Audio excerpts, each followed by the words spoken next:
I cannot imagine for the life of me if I had a co-host who doesn't show up to set on time. In the first part of our 2-video series on collaboration, we dived into the dynamics of working with others, from friends to strangers, learning how to manage the differences that might arise. In this final part, we explore how you know when it's time to collab, how to bring the best out of your partnerships, and some tools to make this possible. In choosing collaborators, I'm thinking of people who...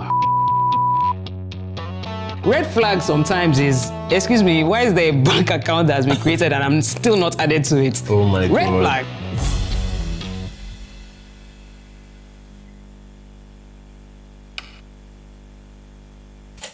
Before both of you sat on this same couch, you built things on your own. Salem, you mentioned 12 years ago, you tried working with your first manager. When you travel back in time, what do you like about doing things your own way, building your own thing versus building with someone else from your own personal experience? The control freak is going to say, controlling the process end to end. Yeah. You know, controlling the process end to end. Because then I know that me as an individual, I can focus on ensuring. So, I mean, give an example. And this is why I'm also glad that our collaboration works even with Creatorium. I cannot imagine for the life of me if I had a co-host who doesn't show up to set on time. Can you imagine how crazy? I'll be like, can I just do this show by myself, please?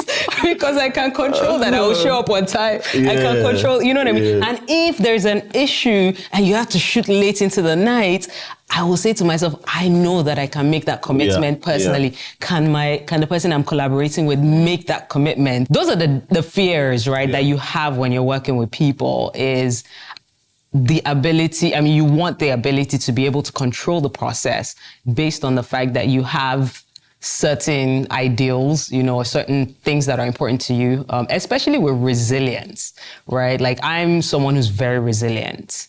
No matter, once I have a vision, once I've seen something that is important to me, and I'm like, this is where we're going, right? No matter what comes up, against all odds, I'm driving there. I can't unsee it.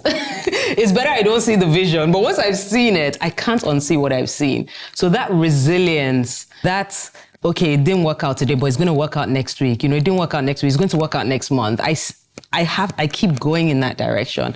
So to have a co-creator who has the ability to destabilize that vision, you know, by saying, you know, hey, it's not working, it didn't work out today, so therefore, I think that we should park it. It drives me nuts. Salem, you laughed too hard when she was talking about lateness. Oh my God.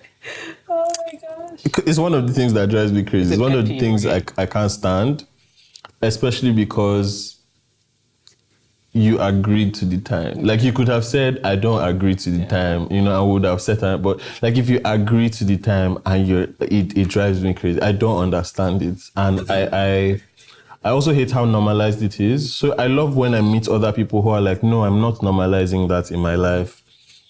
But back to the question of like, what do I like? Let me talk about what I don't like, first of all, is the fact that, you know, there's too many variables out of my control. So sometimes that can be a wild card, but I'm also painfully aware of my weaknesses.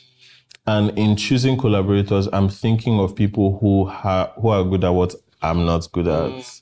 So I can go to bed when something is really bothering me and just know that this person has it handled. Yeah. So my first manager, when we would be working toward like an event or something, closer to the event, I used to freak out a lot. You know, I used to say, nobody's going to come, nobody's going to sign up. And I would just totally freak out and be near canceling the event. And the only reason I wouldn't be able to was because he was the one in charge of everything. So I didn't even have access to anything to cancel it. So it's just like, no, we're doing it. And you're going to show up and it's going to go well. Now go and sleep. So sometimes I needed someone who would do that for me. You know, I've also been in other situations, I can't remember now, but just knowing that there's someone who can do what I cannot do. Either I don't have the skills to, or I do not have the fortitude to in the moment. You know, so just having that. And even the surprises that comes with when you're working with someone, because they're things that you don't think about. So when they come up with an idea that you're like, thank God I didn't have to think of the idea. Thank God you resolved that. You know, thank God you came up with the idea. Like that works. The point is it works. Yeah, there's so many surprises, beautiful surprises, I think, that comes out from partnerships and collaborations. You know, like I love that. So typically I'm in a lot of projects, I tend to be an executor. Right? But at the foundation, I'm a creator. I love creating. However, when I walk into partnerships, they just say, Adaora is the project manager. That's the first thing they always give me. They say, Adaora, you need to project manage this. And I'm like, yeah, but I want to just create. I want to have fun like everyone else. So whenever I walk into a dynamic where the other person is a good project manager or is organized, you know, I just say to myself, thank you, God. Rest. So here I can create because this person or these people have the ability to do the nitty-gritty project management that I don't have to think about. So yeah, like it's because there's your strengths. I think that when it comes to these things, right, there's your strengths and there's also what you want and like to do, which is another conversation that is important in collaborations, is when you get into collaborations and they give you title that you don't want, please say that you don't want that title, even if you're good at it. You know, when people say, yeah, I want you to do this, you can kind of say, yeah, but on this particular project, I don't want to be that person. And I've had to do that in some of my dynamics. Like in my business partnership, for example, my business partner, she's a project manager as well, right? And she has that background. So she handles a lot of those things. So I just say to her, I don't even want to see what's happening with accounting. Like all this back and forth conversations that are happening on finance and, you know, what's going on. I don't even want to see it. Now, it's interesting because remember, as a multi-potentialite, I run more than one thing. So I have another partnership where I'm playing the role that she plays. So in the second partnership, I'm like, I'm stuck here being a project manager. It's been beautiful so far. Hey there, I'll let you get back to your video in a bit. You know, you're enjoying this because of what we've poured into it. But behind every video is a crew, a set, and a whole lot of passion. And of course, you. So when you subscribe, you're making all of this possible. Your subscription powers the creators, the ideas, the energy, so we can keep adding value to your world. So please hit the subscribe button now. Let's keep building all of this together. So there's someone watching this right now that is building alone. And they're probably cornered up in one section of their house thinking about it, that, do I bring someone on board? If you could talk to that person for the next few minutes, what would you tell them? How do I know when it's time to stop building alone? That's a good question. I would say when you have more work than your time allows you to handle in a healthy manner, that's a good place to stop working alone. Not because you can't handle it. Like if you're working 8 hours a day and you know your workload increases, so you have to work more, you could increase it to 10 hours and still be able to handle it. But you will start to miss some things, and that's where the problems you know start to come. There will be emails you'll miss. So emails may not be the biggest thing. It's not the craziest. It's not the most important thing on the scale of importance in your business. But one day there can be an email from someone that you absolutely need to not miss. But because you check your email once a week, you now find the email 3 days later than when you were supposed to find it. So your growth is triggering burnout. Exactly. Your inability to. Yeah, so there will be little things. Once you find that there are little things that are beginning to fall through the cracks, think about getting someone. And a lot of times, what holds people back from, you know, thinking about bringing someone is they think, how much am I making? What's the cost? You know, what am I going to pay them from what I'm making? But you need to think about it from this perspective. Is bringing someone else going to increase my ability to make more? Is it going to increase my ability to go to events that I normally would not have time to go to, meet people that I normally wouldn't have space to meet, and all of that? That's one. Two, money is one form of value exchange. And every creative person or anybody who wants to build anything in the world, you need to expand your mind beyond, if I don't have money, I can't make it happen. Money is one tool in a world where there are many tools. If you're building something important, there's ways around inviting people into your vision, into what you're building, with the promise of what is going to be. Of course, you need to know what you're doing, but over time. And you also don't need to be working with the best of the best at every level. I told you when I wanted to get my first manager, it wasn't, I was worried because I'm like, where am I going to pay someone? But I was like, I'm going to ask my friend. I'm going to tell him, you get a percentage of everything I make. So it became our business. It was not even like a talent and manager thing. It was our thing that we built from the ground up, kinda. And he was getting paid from it, so don't feel like, I don't have what I need to get somebody else. Open your mind to the fact that, okay, can I bring somebody else who is on this journey, who is trying to achieve what I'm achieving? Because you too, you're doing it without getting paid a lot, but they're still showing up. Yeah. So there's somebody else who will gladly do it because that's a change they want to see in the world. Yeah. That's something they want to build toward, even though it's not the highest paying thing at that moment. So that's what I'd say. Yeah, I would say, I think, first of all, be clear on why you want to collaborate, right? Are you collaborating because you've reached a point where in order for you to get to your next level, right, you need a certain strength and a certain skill, a certain individual to come in, and help you build?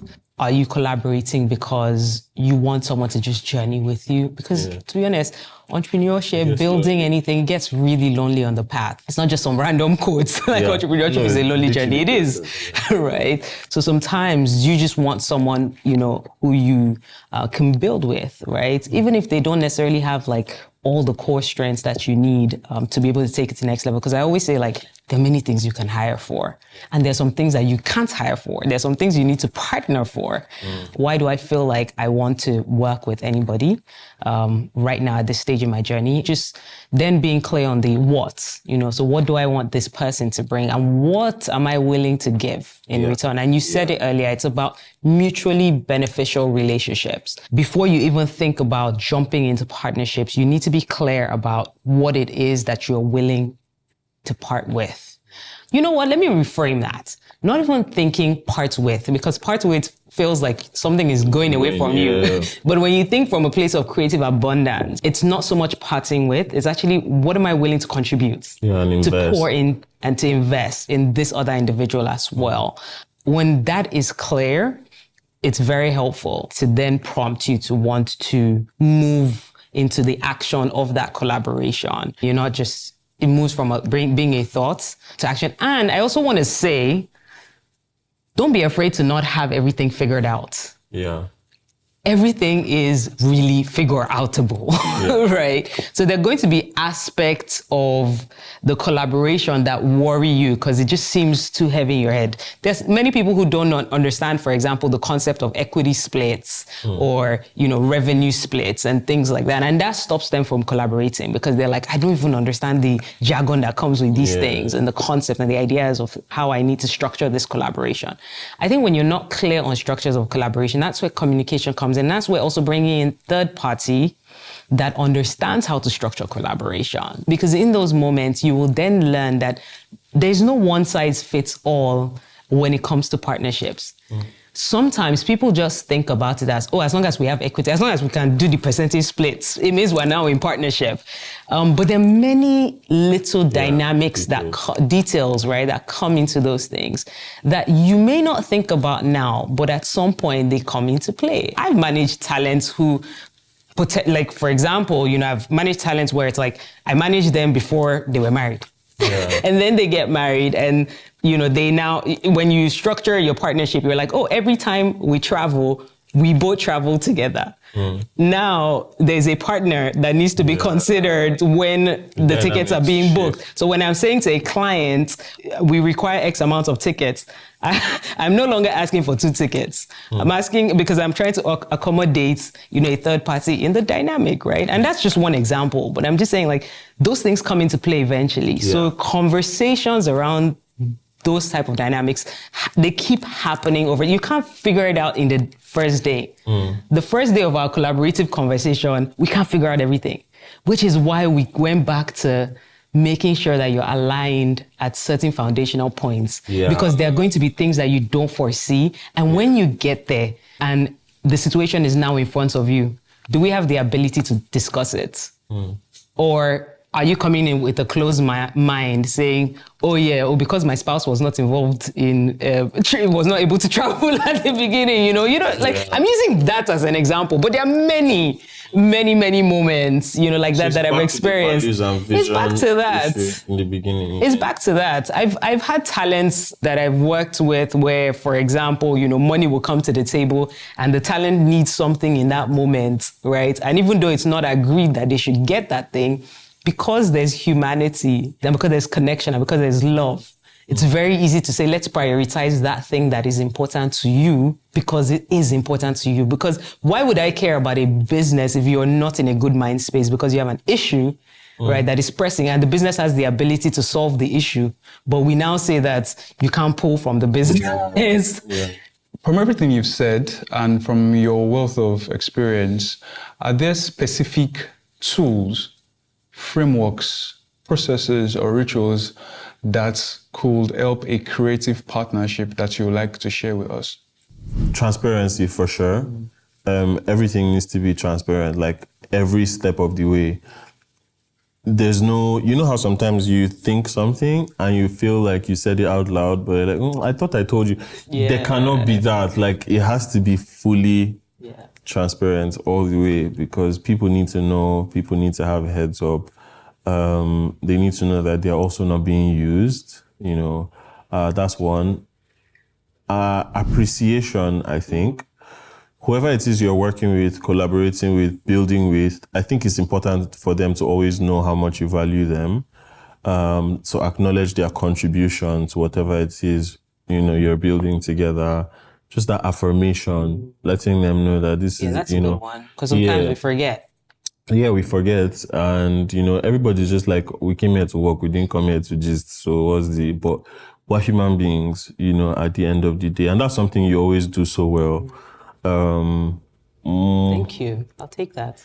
Yeah. Salem just give me flowers. Oh, Adora's giving me cards twice. Just give me flowers. In the past 3 or 4 days.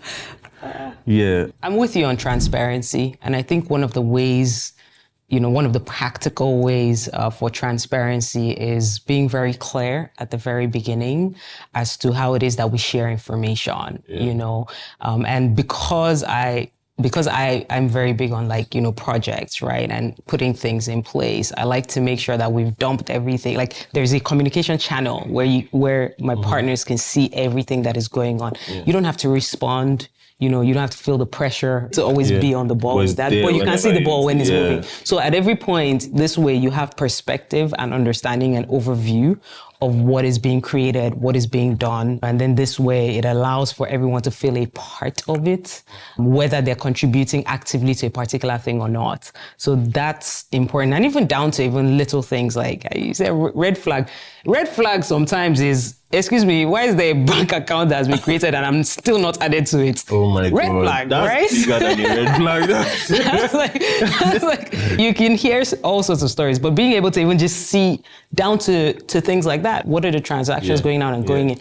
It's not necessarily because you don't trust the person, but you just, want to be able to know, because when you're building, it helps. It helps with the decisions that you're making, especially in a business where, let's say, for example, you're in a service-based business, a product business or whatever, and, you're in marketing, you're with a partner who's really good at marketing, for example, right? The other partner is handling all of the operations and all of the admin stuff and, the back end of the business.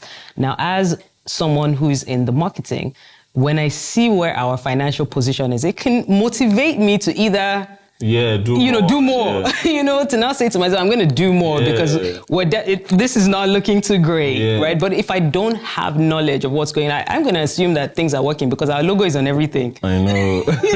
We're like, our logo is on everything, so we must be doing really well. I think I should add checks and balances. A system of checks and balances is so important because there's, I think I've been saying this a lot, but there's a human factor. So two people can agree on something, and then there could be a day when one person feels a certain kind of way.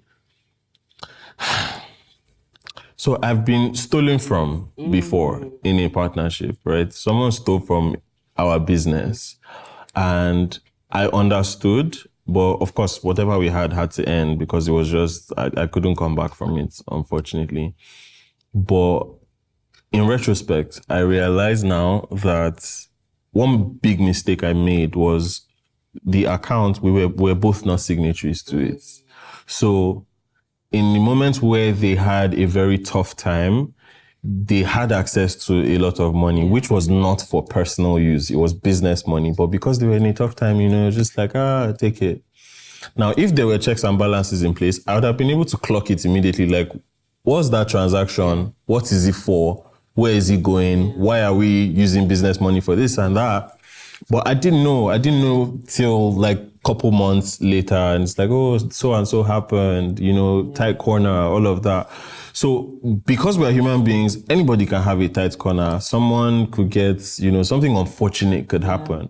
But no matter what happens, business is business. And our personal life is our personal life, or work.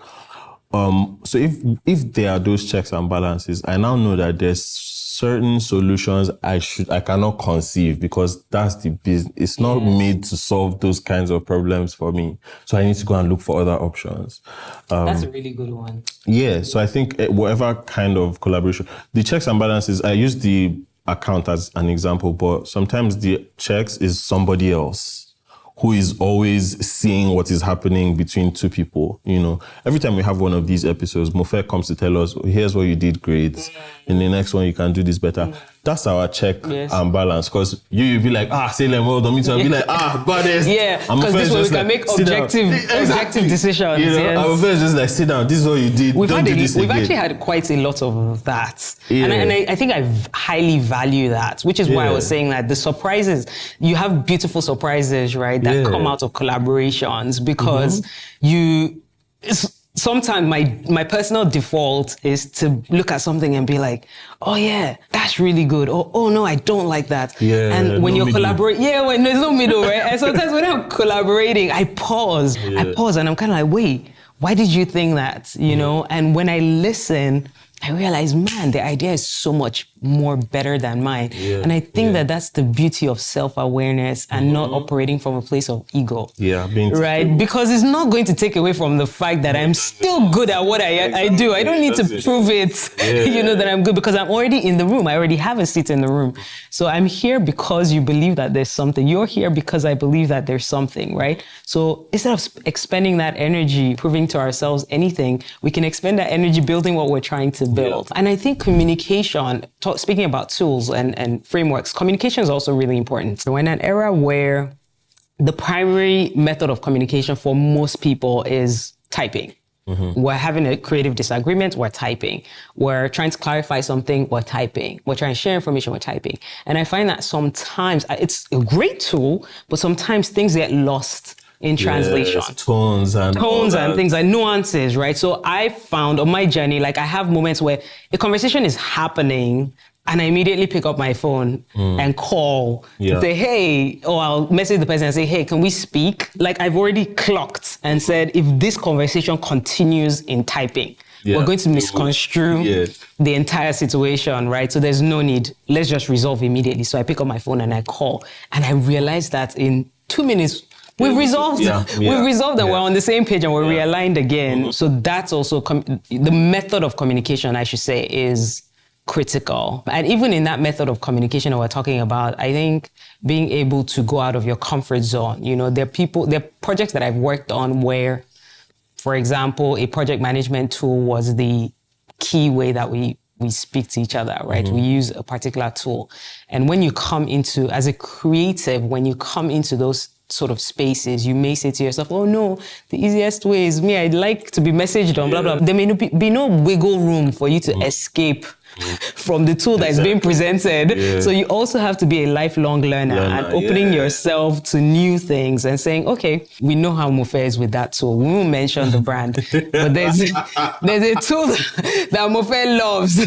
And I remember the very first time Mofe was like, oh, do you have? And I was like, oh, We've man. been avoiding it, but You know, we were like, yeah, we gotta just use it because he's not gonna switch. He's not gonna use. But guess what? He also doesn't like my spreadsheets. He's also like, why do you have a spreadsheet when we can just have a link to this, you know? And I'm like, hey, dude, something's gotta give. Sometimes you gotta look at my spreadsheet. Sometimes I look at your platform. But ultimately, it works. Yeah, I feel like people in the comments are going to know what. Don't know what it is, but that's cool. We don't mind. That's beautiful. Yeah. I'll reserve my comments for off camera. We'll take it. So Salem, a genie just appeared. You have one wish. Somehow the two disappeared. If you could dream up the wildest collab ever, alive or dead, real or fictional, what are you creating with? Adaora. You can't choose Adaora. Salem, That's I'm what you gonna wasted cry. the Salem trying to make previous me two cry on the wishes show. on. No, that's how many wishes do I have? You have just one. You've used the two on Adaora. Genies give 3, Mofe. Genies give 3. Why is our genie not in creative abundance? Because when he was not with you, he used one already on Adaora, which is happening right now. No, this is not genie. This is destiny. Destiny. Okay. She gets. Yeah, so it would. So the reason why, and I say Adaora, I am not just saying that because of the show. Like, I've learned a lot from the first time I had to work with Adaora was sometime in 2021, I think. And that was the first time I learned that the work you do is not about the tasks that you need to perform and how well you do the tasks. It's about the objective. Because there were some mistakes I was making. And just the way every boss would correct your mistakes and say, don't do this, we don't do it like that, this is not how we do it here, this is the way we do it. Adaora took the time to explain that this is what we are trying to achieve and this is why we are trying to create these posts. Now, it was just about a post about an event, but it has stayed with me for a very long time. Even with how I work with people now that I employ, you know, I'm always trying to teach what is the objective. You need to understand the objective. When you understand the objective, when you understand the why, you will know what to do. I won't have to shout at you to off the lights or to kill the insects, Right. or do you understand? You understand why, you understand what we're doing here and why it is important. It reduces the amount of micromanagement I then have to do. And even when I have to correct you, I'm correcting you as someone that has context into what the objective is. It's just different than someone you're correcting as, I'm your boss, so that's what I said. You do what I say because I'm your boss. So yeah, definitely Adaora. But secondly, I know... Don't worry, you can go into your second. It's okay. The genie has reappeared again. Why is Mofe bullying me on this the genie has reappeared again, yeah. Yeah. Man, Virgil. He stole it from me. Like, I know you said dead or alive, so you brought this. Virgil, for real, like, I love the guy's mind. And the reason why I'm saying Virgil is because I can't even think of what I would collaborate with him on, but he's just the kind of person he thought in universes, like bringing worlds to life, you know, like just creating stuff out of nothing. So there could be so many different touch points that come from just being around a guy like Virgil, the way he thought, the way he saw the world, the way he thought about creativity and creating. It's just wild to me. The fact that he started as an architect, then fashion design, art, just the different directions his life took. You are a multi-potentialite in that regard also. I also, you know, it feels like a burden sometimes, just being someone who's passionate about different things. But seeing how Virgil navigated it, even in his really short life, that's just absolutely inspiring. And I would give anything to just follow him around for a couple months. Yeah. Salem took that out of me. Like, I think Virgil for sure. Salem, I've manifested the collaboration. First of all, I've manifested the collaboration that I definitely always wanted to do. And I think it's just beautiful to see it come to life. Outside of both of us, I definitely think I would love to collaborate. I would have loved, I say have because he's passed away, I would have loved to collaborate with Quincy.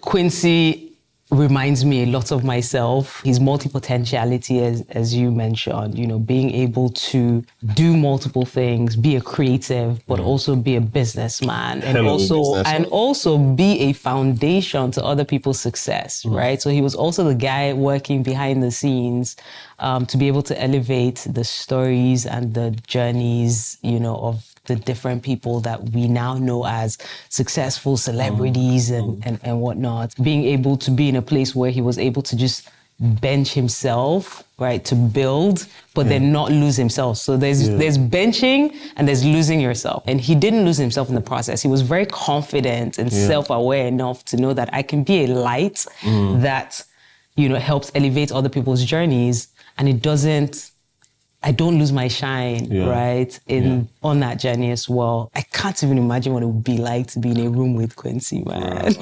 You know, and just his process as well, how meticulous he was. Like, he'll hear a sound and like, he wants to hear it again and again and again and again, you know, until it like makes sense to him. And he was always thinking about the creative, but also thinking about the end user, right? So it's kind of like, there's a way he wants the end user to feel. He was thinking about he's like, there's a way that I want them to feel. So until I hear or see the thing that makes them feel that emotion that I want them to feel, I'm going to keep going until it happens. So I feel like we have very similar energies. So I feel like collaborating with him would have been random. I heard he was the only person who could tell Michael, no, we're not doing that. Yes. And they trusted him. Yes. And he was right. Yes, he was right. Yeah. He was right. Like there's a way he sees, you know, there's a way that his mind sees. And I recognize it because I feel the same way. We all carry different, you know, spirits inside of us, right? And I think there's just like moments where creative spirit recognizes creative spirit. You're kind of like, man, I recognize that in you because I feel similar and I see similar, especially with people who are visionary. I can identify it really quickly. You know, I'm like, yeah, there's a way this person sees. So even when they don't know it yet, or they don't identify themselves as a visionary, I can see it. Is that something you're able to like identify in people who are younger and are not at that point? Do you know Rick Rubin? Yes, I know. I love Rick Rubin. Yeah, so Rick Rubin is this guy, he's such a weird person. He says, I don't play any instruments, but he's one of the biggest music producers in the world.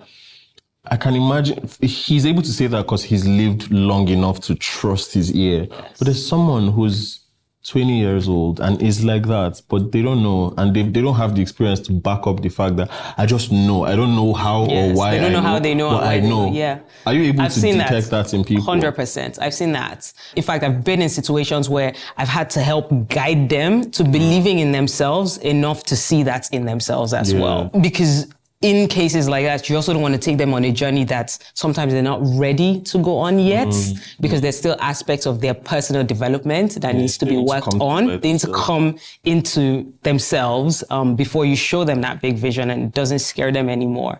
Sometimes, and that's patience on the journey. There's a talent that I manage, right, who started off as an artist, right? And he's still an artist, right, but kind of was an independent artist, meaning I'm focusing on my art, and my art is going to be the thing, right, that I create and that I grow and I build. And it was very interesting because I started working with this artist over a decade ago. The moment we sat down and had our first conversation, one of the first things that I identified and knew immediately was that his journey was not going to be about him alone. His journey was going to be about him creating, and as a result of him creating, opening up opportunities and building a foundation that other artists similar to him would be able to leverage from and ride on. So I immediately he was seeing himself as the artist. I was seeing him as a Jay-Z who was going to eventually build platforms and opportunities that other people would, But I knew that if I said that to him at that stage, he would have been overwhelmed. Yeah. He would have probably said to himself like, man, no, I want it to be about me. Like I need to build myself, because at that stage when you're sort of starting off, you're thinking, I need to prioritize my own journey. Yeah. I'm not thinking about other people's journey. So yes, it's somewhere in the back of their mind that I want to create these opportunities, but it's scary. It's like I may lose visibility if I don't prioritize myself. So it took a long time to kind of say, look, let's keep building it. But what I was doing was I was being strategic about that build because I knew where it was going. He eventually walked into that person that he had always been. And I remind him all the time that you were always this person. It's not like you woke up and then this person showed up. You're actually always that person. It's but actually you amazing to walk into it. that you're not saying, I helped him become this person. You're saying you were always that person. And that's actually such... He was always that person. Sometimes we have to shine the light so that other people can see what they actually carry and they can become confident. I find that one of the biggest struggles of any creator really is, knowing their gift, but not accepting it. So it's like, I know my gift. I don't accept it because it just feels overwhelming, or there are certain things around me, whether it's my environment, whether it's what people have told me when I was growing up. There's these limiting beliefs that I carry, right, that make me not think I'm that great. So no matter how many times they hear that they're great, they don't believe it. There's nothing worse than not believing something that people are telling you, something positive that people are telling you. That's crippling. I think that's another beauty of collaboration, because if someone on social media, for example, tells me, Salem, I think you're amazing, but I'm like, I don't really believe them. Or maybe I believe them, but I'll forget tomorrow. But if you, who have been working with for an extended period of time, who has seen me at my weakest, you see me, in different situations, you tell me that, it means more. Which is why I think it's important for us to work with other people. So they see us in different scenarios. They see us in different situations at different levels, when the business is doing well, when business is doing badly, all of that. So when someone like that, which is why what I said earlier about affirmation being important, it carries more weight, because it's like, this person is not just trying to kiss my bum bum. They actually see me, true. So I should believe what they are saying. And then it helps you then grow into even becoming more and more of that. I mean, there are things that when we look at what we're trying to build, for example, we've sat down and we've looked at like vision boards, right?